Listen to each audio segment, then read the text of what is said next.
خلقناكم من ذكر وأنثى وجعلناكم شعوبا وقبائل لتعارفوا إن أكرمكم عند الله أتقاكم إن الله عليم خبير.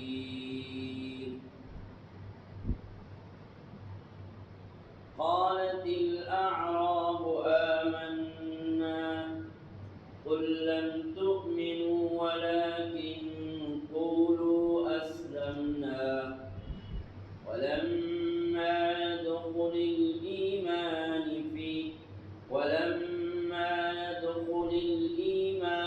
في قلوبكم وإن تطيعوا الله ورسوله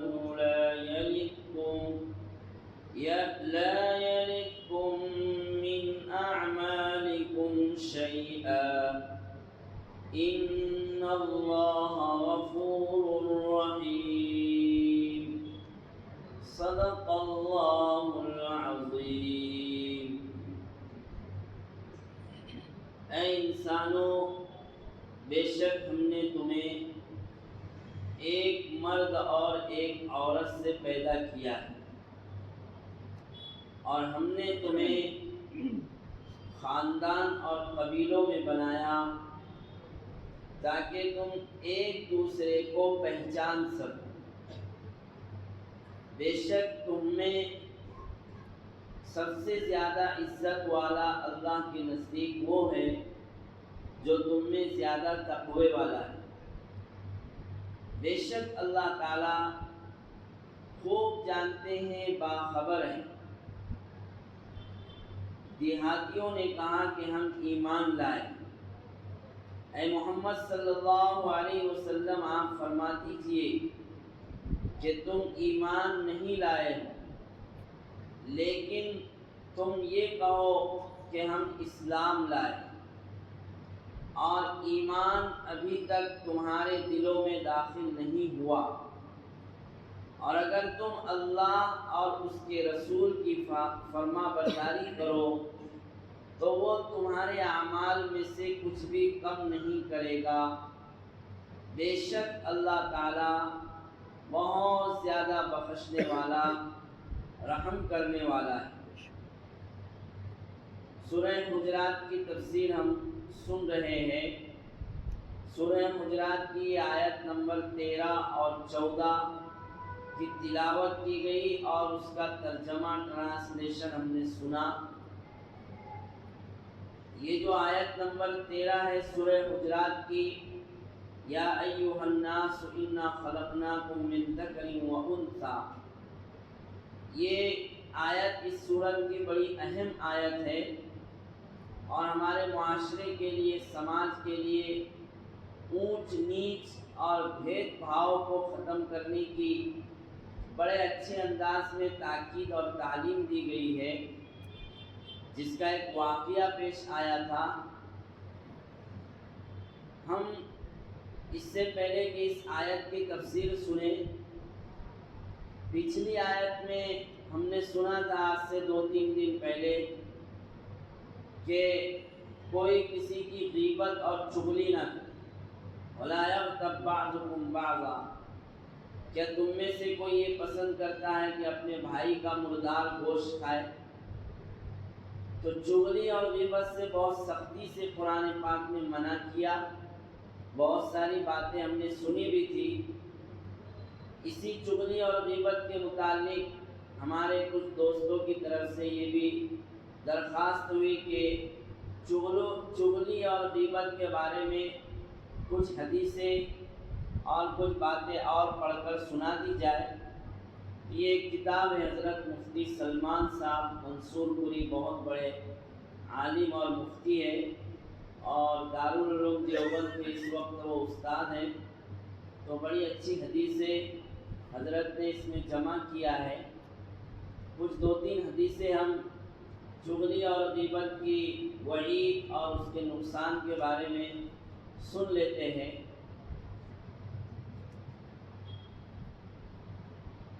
کہ آپ صلی اللہ علیہ وسلم نے کتنی سختی کے ساتھ اور کتنی وعید کے ساتھ غیبت اور چغلی کے بارے میں ہمیں ڈرایا ہے اور ہمیں اس سے روکنے کی پوری فکر کی۔ زبان کی حفاظت پر یہاں بہت ساری حدیثیں، اسی میں چغلی اور غیبت کا بھی ذکر ہے، جس میں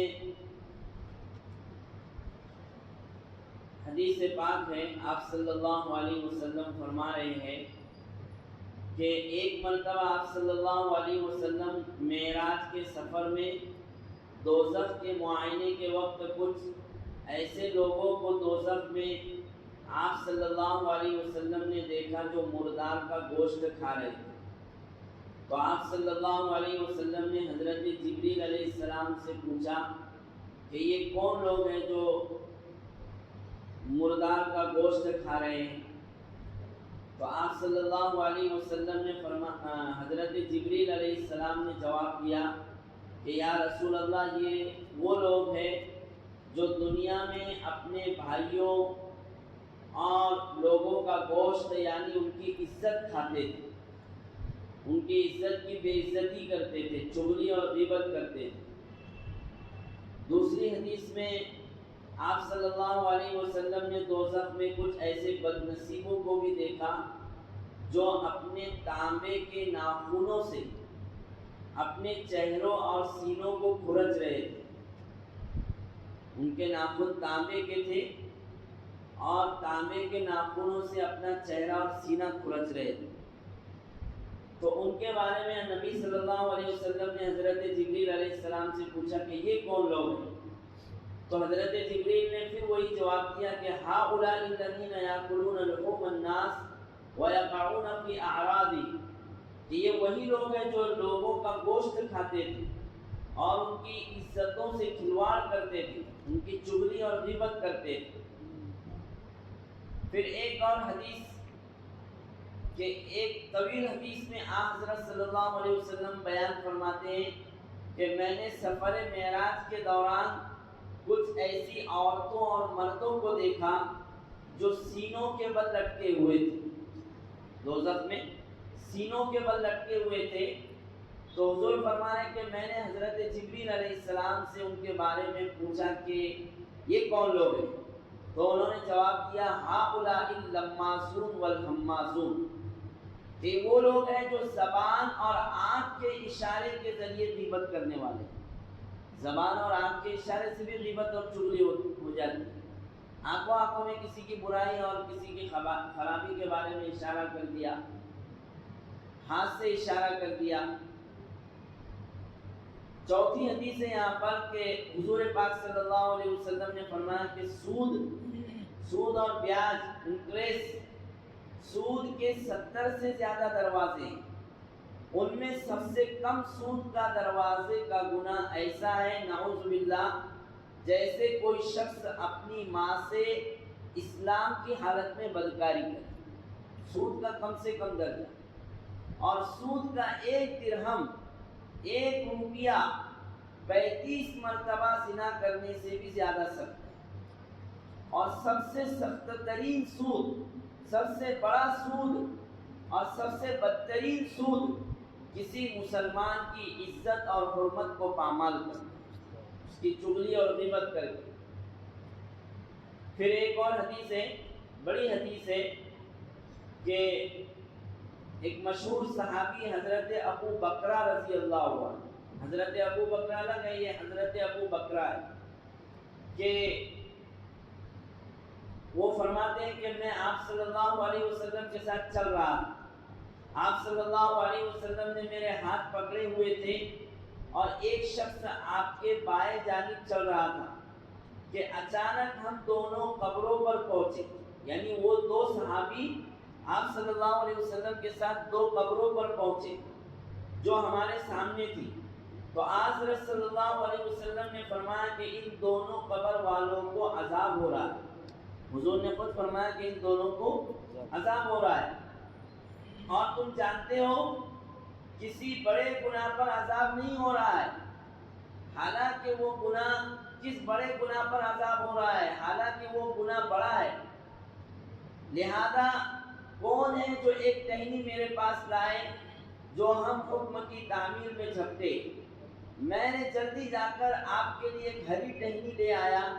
آپ صلی اللہ علیہ وسلم نے اس ٹہنی کو 2 ٹکڑے کیے اور ایک ٹکڑا اس قبر پر اور دوسرا ٹکڑا دوسری قبر پر ڈال دیا، اور فرمایا کہ جب تک یہ ٹہنیاں تر رہے گی ان قبر والوں پر عذاب میں تخفیف کی جاتی رہے گی، اور ان دونوں کو صرف پیشاب اور ناپاکی سے نہ بچنے اور غیبت کرنے کی بنا پر عذاب دیا جاتا ہے۔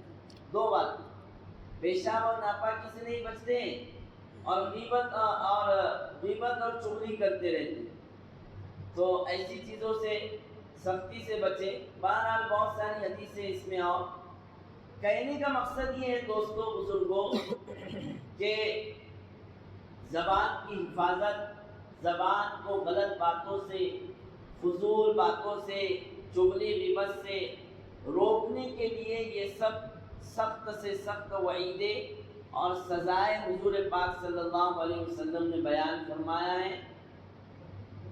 حدیث پاک میں یہ بھی ہے کہ کل سلامہ بنی آدم، کہ بنی آدم کے جوڑ اعضا ہر دن صبح کرتے ہیں، تمام جوڑ اور اعضا صبح کرتے ہیں اور زبان سے بات کرتے ہیں۔ ہمارے ہاتھ پیر وغیرہ ہر روز صبح میں زبان سے کہتے ہیں ان استقمتی استقمنا و ان اعوججتی اعوججنا، کہ اے زبان اگر تو دن بھر سیدھا رہے گی تو ہم سیدھے رہیں گے، اور اگر تو ٹیڑھی رہے گی، تو الٹی چلے گی تو تیری وجہ سے ہم پھنس جائیں گے، ہم مارے جائیں گے، پیٹے جائیں گے۔ اس لیے زبان کی حفاظت برے کاموں، برے باتوں اور گالی گلوچ، چغلی غیبت سے، یہ ہمارے لیے انتہائی ضروری ہے۔ خاص طور سے رمضان کے مہینے میں، روزے کے دن میں اپنی زبان کی حفاظت کرے۔ حدیث پاک میں ہے کہ جو آدمی صبح سے شام تک بھوکا رہے اور غلط باتوں سے نہ بچے، غلط کاموں سے نہ بچے، تو اللہ تعالیٰ فرماتے ہیں کہ مجھے اس کے روزے کی کوئی ضرورت نہیں ہے، اس کے بھوکا رہنے کا کوئی مطلب نہیں ہے۔ ایک اور حدیث یاد آ رہی ہے مجھے کہ حضور پاک صلی اللہ علیہ وسلم نے بڑی اچھی بشارت دی، خوشخبری دی۔ حضور فرما رہے ہیں کہ من یضمن ما بین لحییہ وما بین فخذیہ اضمن لہ الجنہ، کہ جو بندہ مجھ سے 2 باتوں کی حفاظت کی ذمہ داری لے، 2 باتوں کی ذمہ داری کا وعدہ کر لے مجھ سے، میں حضور فرما رہے کہ میں اس کے لیے جنت کی ذمہ داری دوں۔ پھر آگے حضور نے فرمایا ما بین لحییہ وما بین فخذیہ، کہ ایک بات تو وہ ہے، ایک چیز وہ ہے جو دونوں جبڑوں کے بیچ میں، اور ایک چیز وہ ہے جو 2 رانوں کے بیچ میں۔ ان 2 چیزوں کی اگر صحیح استعمال کی ذمہ داری اور وعدہ لے لے، میں اس سے جنت کی ذمہ داری لیتا ہوں، معمولی بات نہیں ہے، اور یہ ہر ایک کے بس کی بھی بات نہیں۔ زبان کا کنٹرول، شرمگاہ کی بدکاری سے، زناکاری سے حفاظت۔ میں ابھی حدیث پڑھ رہا تھا کہ کچھ لوگ دوزخ میں وہ ہوں گے کہ کل قیامت میں کھولتے ہوئے گرم تنور میں، جس میں روٹیاں پکائی جاتی ہے، اس کی مثال دی ہے جس میں گرم کھولتے ہوئے تنور میں برہنہ اور بغیر کپڑے مرد اور عورت کو اس میں ڈالا جائے اور خطرناک ڈھنگ سے انہیں جلایا جائے۔ حضور نے پوچھا، صحابہ نے پوچھا کہ یہ کون لوگ؟ فرمایا جنہوں نے دنیا میں بدکاری اور زناکاری سے اپنے آپ کو گندا اور ناپاک کیا تھا، ان کے لیے اس طرح کی سزائے تجویز ہوگی، اور بھی سزائے ہوگی۔ تو اللہ تعالیٰ ہمیں اپنی زبان اور اپنے ہر عضو کی حفاظت کی توفیق نصیب فرمائے۔ بہرحال یہ کل کی بات پوری ہوئی۔ کل کا مطلب 2 دن پہلے جو ہم نے سنا تھا 2 دن سے حضرت قاری سیف اللہ صاحب کا ماشاءاللہ اصلاحی پروگرام چل رہا تھا، اس سے بھی آپ حضرات نے فائدہ اٹھایا۔ یہ جو آیت آج پڑھی گئی ہے اس کو بھی ہم سن لیتے ہیں ذرا، تھوڑا سا اس کا بیک گراؤنڈ، اور پھر آئندہ کل انشاءاللہ اس کی بقیہ باتیں ہم کریں۔ یا ایھا الناس انا خلقناکم من ذکر و انثی، اس کا ترجمہ اور ٹرانسلیشن ہم نے سنا ہے کہ یہ جو آیت تھی، اس آیت کا ایک واقعہ پیش آیا، پہلے وہ واقعہ ہم سنیں گے، وہ واقعہ پیش آنے کے بعد یہ آیت اتری آئی اللہ تعالیٰ کی طرف سے۔ واقعہ یہ پیش آیا تھا کہ سن 8 ہجری میں مکہ مکرمہ فتح ہوا۔ مکہ مکرمہ جو کافروں اور مشرکوں کے قبضے میں تھا، سن 8 ہجری میں صحابہ کرام اور آپ صلی اللہ علیہ وسلم داخل ہوئے، اور بغیر کسی جنگ اور جدال کے الحمدللہ مکہ مکرمہ پر مسلمانوں کا غلبہ ہوا اور فتح نصیب ہوئی۔ پھر حضور نے ایک حدیث فرمایا مکہ مکرمہ فتح ہونے کے بعد کہ لا ہجرت بعد الفتح، کہ اب مکہ فتح ہونے کے بعد انشاءاللہ مکہ سے اب کسی کو بھی ہجرت کرنے کی ضرورت نہیں پڑے گی، سب اب مسلمان جو بھی مکہ میں آباد رہیں گے، اب قیامت تک مکہ اب کبھی دارالکفر نہیں بنے گا انشاءاللہ۔ مکہ مکرمہ یہ بات ہوئی، اور پھر جب صحابہ کرام سب جمع تھے جس دن مکہ فتح ہو رہا تھا، آپ صلی اللہ علیہ وسلم نے ایک صحابی کو بلایا۔ صحابی کا نام آپ جانتے ہیں حضرت بلال رضی اللہ عنہ، حبشی صحابی، حبشہ سے آئے تھے، اسلام قبول کیا، سیاہ رنگ کالا رنگ تھا، لیکن آپ صلی اللہ علیہ وسلم کے مؤذن تھے، مؤذن اذان دینے کے لیے۔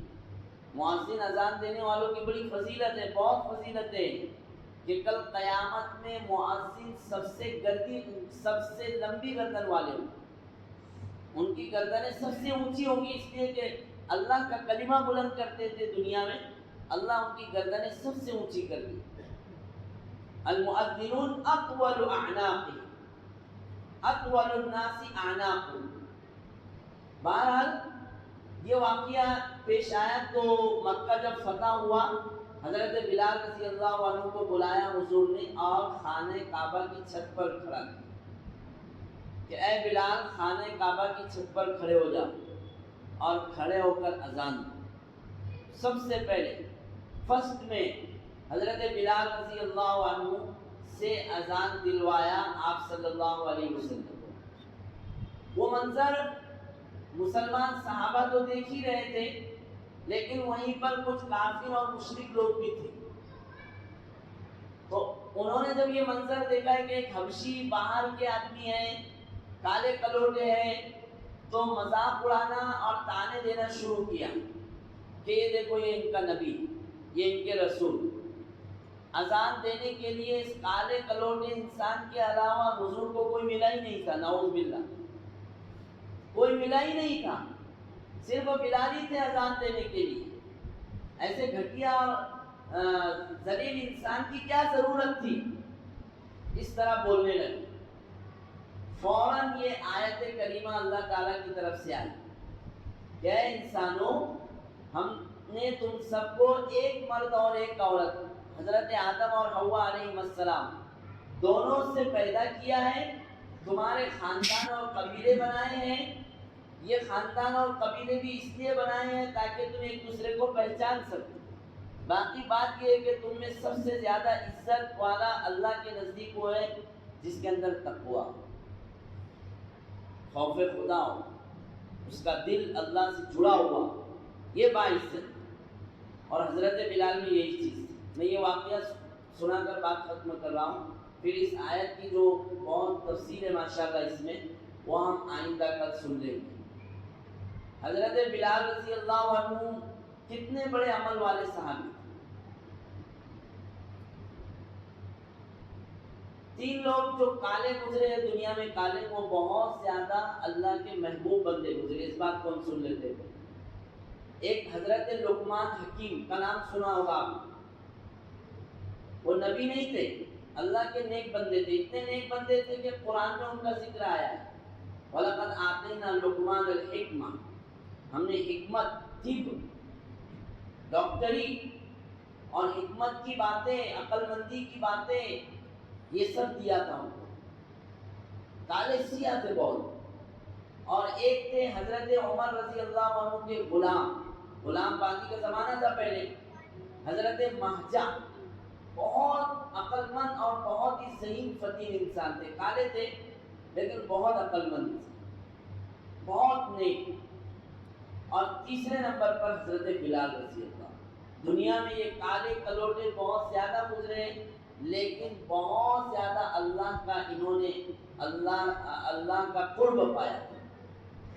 تو حضرت بلال رضی اللہ عنہ ایک مرتبہ آپ صلی اللہ علیہ وسلم جب جنت میں معراج میں تشریف لے گئے، معراج رسول ہوئی، آپ صلی اللہ علیہ وسلم معراج میں تشریف لے گئے، تو معراج سے واپس آنے کے بعد، ریٹرن آنے کے بعد آپ صلی اللہ علیہ وسلم نے حضرت بلال کو بلایا کہ بلال ادھر آؤ. میں نے بھی وہ حدیث پڑھایا ابھی کچھ دن پہلے بچوں کو، ریاض الصالحین حدیث کی کتاب ہے. بلال ادھر آؤ. حضور لبیک یا رسول اللہ، میں حاضر ہوں اللہ کے رسول. فرمایا کہ بلال کیا بات ہے؟ میں معراج میں گیا اور میں نے جنت کی سیر کیا تو میں نے اپنے آگے تمہارے جوتوں کے چلنے کی آواز سنی. بلال کیا معاملہ ہے کہ جنت میں تم میرے آگے تمہارے چلنے کی آواز؟ حضرت بلال پر سکتہ طاری ہوا کہ یا رسول اللہ، ایسا تو کوئی خاص عمل نہیں ہے، کوئی خاص بات نہیں ہے، لیکن یا رسول اللہ ایک عمل ہے کہ جب سے میں نے اسلام قبول کیا ہے اور جب سے میں نے کلمہ پڑھا ہے، میں جب بھی وضو کرتا ہوں تو دوسری نماز پڑھنے سے پہلے، سنت فرض پڑھنے سے پہلے، میں ہر وضو کے بعد ضرور 2 رکعت تحیۃ الوضو پڑھ لیتا ہوں. تحیۃ الوضو. حضور نے فرمایا کہ بس یہ بات کہ تمہارا یہ چھوٹا سا عمل اللہ کو اتنا پسند آیا کہ اللہ نے اسے اتنا قبول کیا کہ میں نے تمہاری چلنے کی آواز جنت میں سنی. تو یہ اللہ کا اصول ہے. اللہ جسے چاہتے ہیں نواز دیتے ہیں. بس آدمی کے اندر تقویٰ و طہارت ہو، اللہ سے تعلق ہو، اللہ کے کلام سے تعلق ہو. ہمارے دوست ہیں قاری عمران صاحب، وہاں یوسف صاحب کے داماد ہے. ابھی 2 دن پہلے انہوں نے میرے کو واقعہ سنایا کہ مولانا ایک بچہ میرے پاس حافظ ہوا، میں نے اس کو حافظ بنایا تو قرآن پڑھانے کی نسبت سے جس باپ کا وہ بیٹا تھا، بچے کے حافظ بنتے ہی اس نے مجھے 50,000 روپے ہدیہ لا کر دیا. تو کہنے کا مطلب یہ ہے کہ اللہ اپنے دین پر اور اللہ کے دین کی خدمت پر، اللہ سے تعلق، اللہ کے کلام سے تعلق رکھنے پر نوازتے ہیں. بہرحال کہنے کا مطلب یہ ہے کہ انسان کی کامیابی، اس کا اللہ کے نزدیک درجہ، اس کا قرب، یہ اس کے حسب نسب پر، اس کی مالداری پر اور خاندان پر، دین کی جاگیرداری خاندان اور نسب پر نہیں ہے. دین شوق اور خواہش پورا کرنے کا نام نہیں ہے بلکہ اللہ کا نظام ہے. تو اس کی باقی باتیں انشاءاللہ ہم کل کریں گے. اللہ عمل کی توفیق عطا فرمائے. سبحان اللہ وبحمدہ، سبحانک اللہم وبحمدک، ونشہد ان لا الہ الا انت، نستغفرک ونتوب الیک.